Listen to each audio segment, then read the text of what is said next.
The derelict didn't register on passive sensors. It was only when the cartography vessel Starling engaged its active high-density LiDAR sweep that the anomaly appeared, a jagged, unyielding silhouette stark against the boiling, violent corona of a dead white dwarf. The Starling was a civilian ship, a sleek, tapered needle of polished chrome and composite plastics owned by the Celestial Archive of the Vreshter Collective.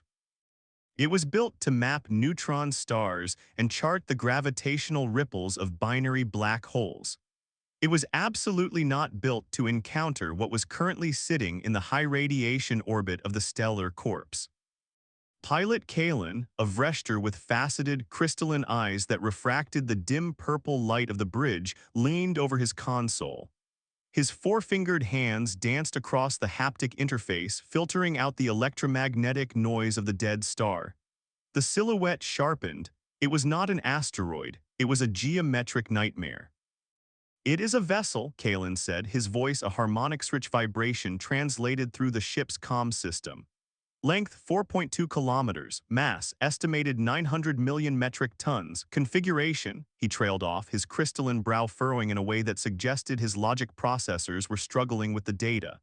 "Configuration is inefficient. It is composed of overlapping geometric blocks. There are no aerodynamic lines. It appears to be a brute force application of mass and metallurgy." Dr. Aris Thorne, the mission's chief xenoarchaeologist, leaned over Kalen's shoulder.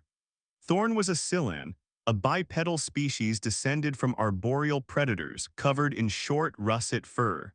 He adjusted his spectacles, a biological affectation his people had adopted simply because they liked the look, and stared at the wireframe model on the screen.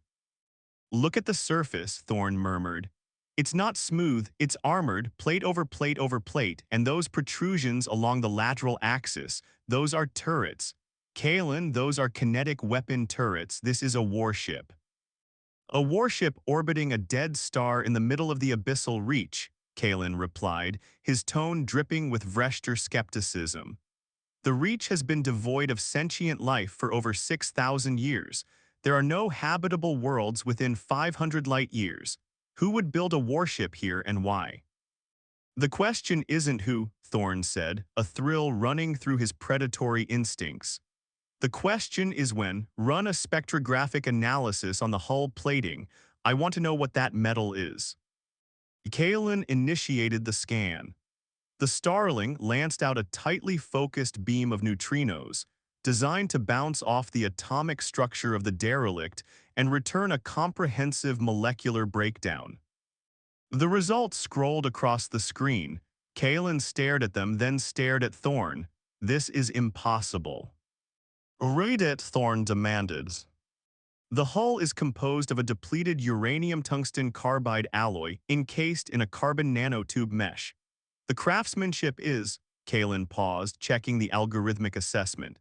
"The craftsmanship is primitive, the molecular bonds are inconsistent, there are traces of hand welding, but the density is extraordinary. Our own cruisers could not penetrate this hull with standard plasma lances."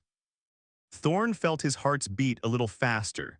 Hand welding, primitive metallurgy, but massive scale. He walked to the central holographic table and called up the archive's database of known sentient species. He cross-referenced the metallurgical signature. A single file popped up. It was heavily redacted, flagged as a mythological construct by the Vreshter historians. The file header read, "Terra, human, pre-collapse." "Humans," Thorne whispered.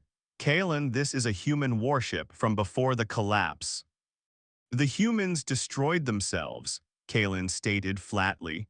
"The historical consensus is that their primitive emotional volatility led to a catastrophic thermonuclear war that rendered their homeworld uninhabitable. They are extinct." "Historical consensus can be wrong," Thorne said, his eyes glued to the image of the massive, blocky ship. It was terrifying in its absolute lack of elegance. It didn't look like a ship, it looked like a fortress that had been shoved into space. They were a warrior species, Kalen. If anyone would build a 4-kilometer-long fortress and park it next to a dead star, it would be them. I am taking a shuttle over." The radiation from the white dwarf will fry your shuttle's shields in 19 minutes, Kalen argued. And I must remind you, Doctor, that the Collective's charter explicitly forbids interaction with pre-collapse human artifacts. They are considered a biohazard. I'm not interacting with an artifact, Thorne said, already heading for the bridge exit. I'm documenting a ruin. Keep the Starling at a safe distance and monitor my vitals. If I don't make it back, you can log me as a casualty of scientific curiosity. I'll tell you later. Orn didn't give Kalen time to argue. He practically jogged to the shuttle bay, his clawed feet clicking against the deck plates. He had spent his entire career studying the fragments of humanity's brief, violent flash across the galactic stage. He had parsed their ancient digital archives, listened to their music, read their poetry. They were a paradox, brutal, destructive, yet capable of breathtaking acts of compassion and creation. To find an intact human warship was the discovery of a lifetime. The shuttle detached from the Starling and dove toward the dead star. The heat was immediate and oppressive, even through the shuttle's shielding. The white dwarf was a furious, blinding pinpoint of light, stripping away the outer layers of its dead companion star and feeding on the debris. The human warship sat in the accretion disk, enduring the inferno like a stone in a river of fire. As Thorne approached, the sheer scale of the vessel became overwhelming. The turrets he had seen on the LiDAR were larger than his entire shuttle. They were not sleek, energy-based weapons, they were mechanical. He could see the massive barrels, the heavy breach mechanisms, the ammunition conveyors. They were designed to throw solid matter at unimaginable speeds. It was barbaric, it was terrifying. He found an access point, a massive hangar bay, its blast doors sealed tight. He maneuvered the shuttle alongside the hull, looking for a smaller port. He found an airlock, its manual override wheel still visible. He docked the shuttle's airlock to the ship's, struggling for 10 minutes to align the magnetic seals over the uneven, pockmarked hull. When the seal finally clicked green, he pulled on his heavy EVA suit, grabbed his toolkit and a handheld scanner and cycled the lock. The airlock opened into a vestibule.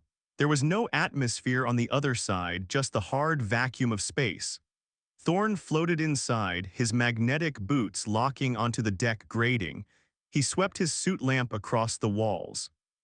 They were scarred, deep gouges meters long scored into the metal, plasma burns, kinetic impacts. This ship had not died quietly in orbit, it had fought. He moved deeper into the vessel. The interior was a maze of heavy blast doors, narrow corridors, and steep ladders. There was no artificial gravity, no active life support. The walls were a dull battleship gray, lined with exposed conduits and thick, insulated pipes.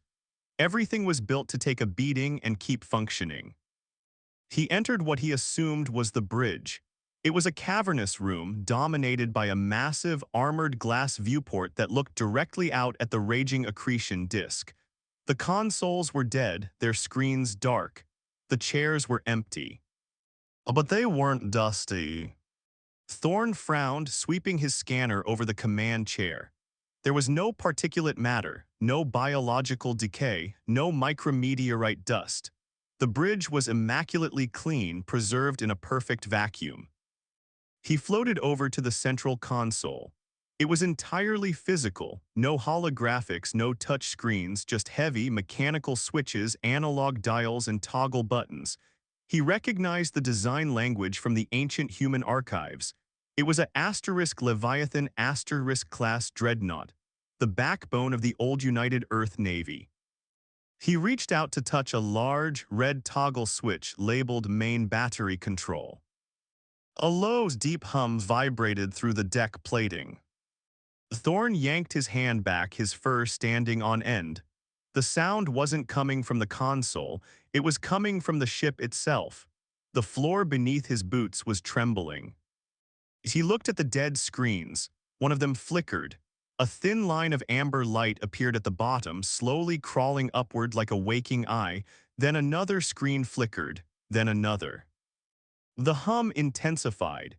It was the sound of massive generators spinning up, of capacitors charging, of tons of frozen machinery suddenly remembering its purpose. Thorne backed away from the console, his breath coming in short, panicked gasps. "Kalen," he said, tapping his comm. "Kalen, are you reading this?" Static, the radiation from the white dwarf was blocking his signal. He was completely cut off. The bridge was fully lit now, bathed in a harsh, amber glow. The mechanical switches on the console began to click and clack on their own, flipping up and down in a complex, predetermined sequence. The ship was running a startup routine. Thorne's eyes widened in horror as he looked out the armored viewport. The massive turrets that dotted the ship's hull were moving. Slowly, grindingly, they were rotating, their massive barrels elevating. They weren't aiming at the Starling asterisk. They were aiming outward, into the void, forming an overlapping sphere of overlapping firing arcs. The weapons were still active. After 6,000 years, the weapons were still active. Thorne ran, he pushed off the console, launching himself back through the bridge doorway. He needed to get to his shuttle. He needed to get off this tomb before it did whatever it was programmed to do. He flew down the corridors, bouncing off the walls in his panic, his clawed hands reaching for handholds. He reached the airlock. His shuttle was still there, still docked.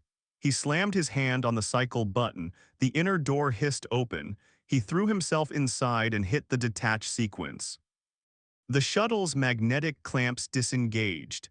Thorne fired the maneuvering thrusters, pushing the small craft away from the Dreadnought's hull. He spun the shuttle around, pointing its nose back toward the Starling asterisk, and rammed the throttle forward.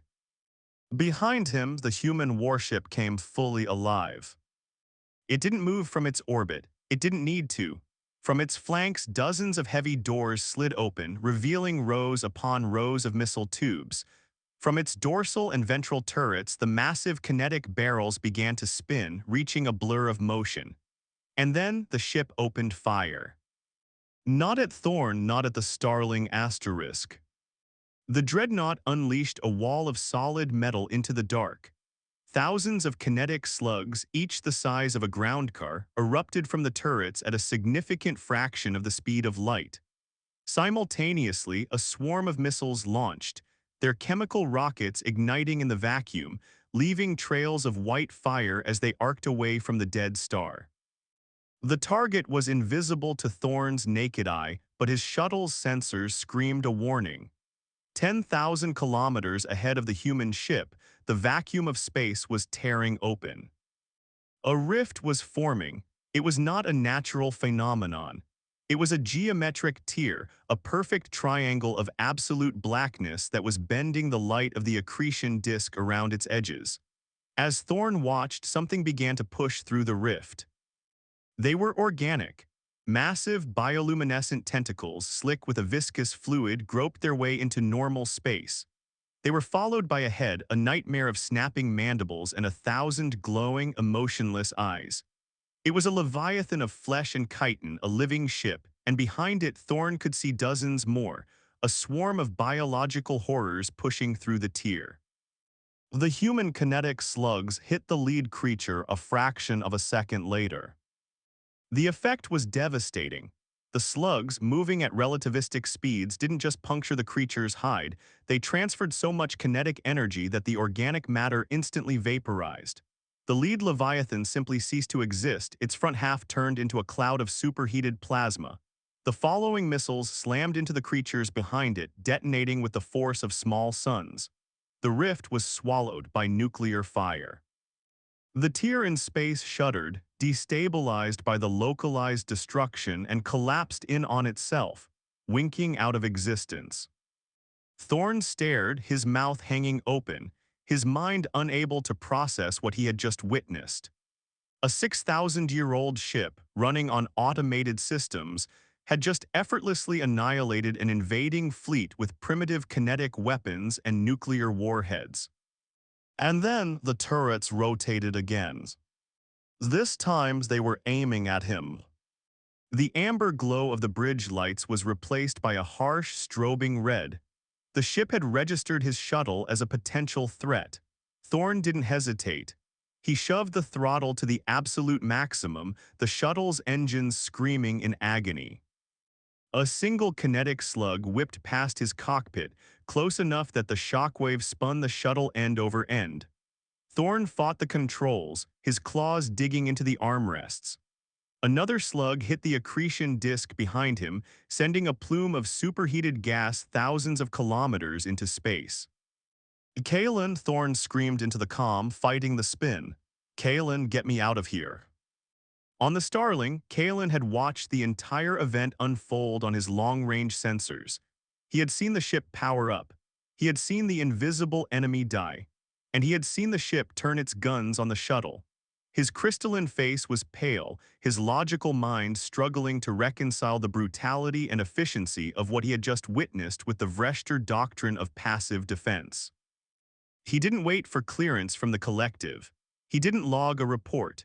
He slammed the Starling's quantum drive into action, wrapping the civilian cartography vessel in a bubble of warped spacetime and jumping directly to Thorne's coordinates. The Starling materialized directly in the shuttle's path. Kaelin activated the tractor beam, a gentle, precise tool usually used for capturing asteroids, and locked onto the tumbling shuttle. He yanked it into the cargo bay with a violent thud, then immediately spun the Starling away from the dead star and jumped back to quantum space. The transition was jarring. 1 second, Thorne was staring at the muzzle of a gun the size of a building. The next, he was staring at the calm, star-studded void of open space. He unbuckled his harness, fell to the cargo bay floor, and vomited. Kaelin was waiting for him when the cargo bay doors opened. The Vreshter pilot stood perfectly still, his hands clasped behind his back, his faceted eyes staring down at the trembling xenoarchaeologist. "You violated the charter, Doctor," Kaelin said, his voice perfectly flat. "You made physical contact with a pre-collapse human artifact. You triggered a dormant weapons system. You nearly destroyed my vessel." I didn't touch anything," Thorne stammered, wiping bile from his muzzle. "I barely touched the console. It woke up on its own." "Its automated defense protocols identified a rift incursion and engaged," Kaelin said. "The enemy it destroyed was, unknown to our databases, a biological entity capable of interdimensional travel, and a single human ship destroyed it with obsolete weapons." Thorne looked up at Kaelin. "You saw it." "I recorded everything," Kaelin replied. "The collective must be informed. This changes our understanding of." "No," Thorne said sharply, suddenly finding his footing. He stood up, his legs still shaking, but his mind was clearing. The predator instinct was kicking in, the realization that he was now prey to something much larger than a human warship. "Kaelin, listen to me. If we report this, what happens?" "The collective will send a research fleet to study the vessel and the rift phenomenon. And when they get there, the ship will shoot them down just like it tried to shoot me down," Thorne said. "Its IFF, identification friend or foe system, is clearly set to engage anything that isn't human. It doesn't care about the collective. It doesn't care about charters. It only cares about eliminating threats to its designated patrol zone." Kaelin paused. His logic processors ran the scenario. Thorne was correct. The human warship was a perfect, incorruptible sentinel. It didn't negotiate, it didn't discriminate, it just killed. "If we report this," Thorne continued, stepping closer to the pilot, "the collective will do what it always does. They will send a fleet to dismantle it, to study it, to strip it for parts. And the moment they try, that ship will tear them apart. And then whatever those things were that came through the rift will come back, and there will be nothing standing guard." "You are suggesting we hide this from the collective," Kaelin stated. "That is a direct violation of our oaths. It is illogical." "It's the only way to keep the collective alive," Thorne said. "Humanity didn't die because they were stupid, Kaelin. They died because they were the only ones willing to stand between the galaxy and whatever is in the dark. They built that ship and parked it in the most hostile environment imaginable because they knew something was out there. They set a trap and they left a guard dog. We just kicked the dog and it nearly bit our heads off. Kaelin stared at Thorne for a long moment. The Vreshter were creatures of absolute logic, but logic had its limits when faced with the unknown. The human warship was a variable that his algorithms could not parse. A 6,000-year-old ghost ship with functioning weapons was an impossibility, yet it had happened. I will erase the sensor logs, Kaelin said finally, but you must erase your personal recorder. Thorne reached into his EVA suit and pulled out the handheld scanner. He stared at it. On it was the proof of humanity's last greatest act of defiance. The data that could rewrite galactic history. He looked at Kaelin, then at the scanner. He dropped it on the deck and crushed it under his heel. The Starling turned away from the Abyssal Reach and headed back towards civilized space. Behind them, orbiting the dead sun, the human battleship powered down its turrets. The amber lights on the bridge dimmed to a low, steady pulse. The hum of the generators faded back into a subsonic whisper. The ship returned to its vigil. It didn't know that its creators were gone. It didn't know that the war it had been built to fight was considered a myth by the rest of the galaxy. It didn't care about politics or charters or the delicate sensibilities of the Vreshter collective. It had one directive, one purpose. Guard the door. And so it did, a silent, forgotten sentinel in the dark, waiting for the next time the void tore open. It was a monument to a species that the galaxy had dismissed as primitive and violent. A species that had looked into the abyss, seen the horrors lurking there, and responded not with diplomacy or science, but with 4 kilometers of depleted uranium and a magazine full of rocks thrown faster than light. In the warm, safe corridors of the collective's core worlds, billions of beings went about their peaceful, ordered lives, utterly unaware that their entire existence was protected by a ghost. A ghost with a very, very big gun. And deep in the Abyssal Reach, the dead sun burned on, indifferent to the legacy of the apes' hoo-ha. Dee once looked up at it from a blue planet and decided that the universe needed a bouncer.